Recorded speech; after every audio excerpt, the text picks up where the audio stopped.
met a lot of people who've been through some of the darkest, unimaginable things in life, from losing their children, to losing their homes, to losing their entire families in a natural disaster. And what I'm really mindful of when I'm making Big Talk with someone who's been through something like that is always including a message of hope in the question and in what they're able to share in a response.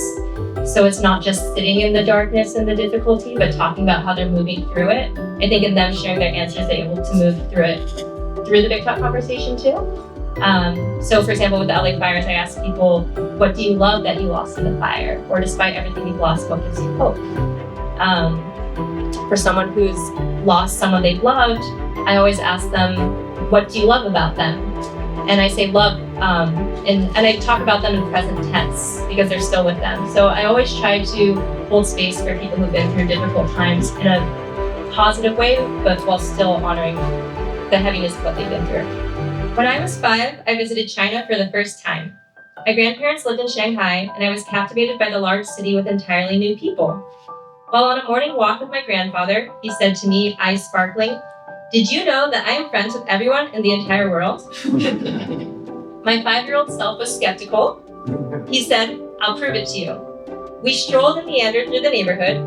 Everywhere we went, he stopped, smiled, and said hi to each stranger we encountered, sparking a friendly conversation with them. He seemed to know the dogs too. After that, I believed that he was indeed friends with everyone in the world. He was one of the most approachable people I've known. In his red sweater, I likened him to Mr. Rogers. Being approachable starts with being aware of how others perceive us.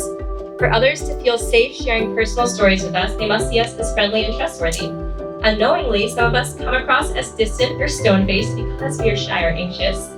We might crave deeper connections without knowing how to initiate or express receptiveness to them.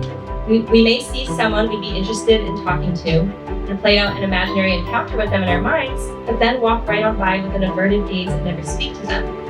How would they ever know we wanted to talk to them if we can't even look them in the eye? When we position ourselves as more approachable, the potential connections that may unfold are limitless.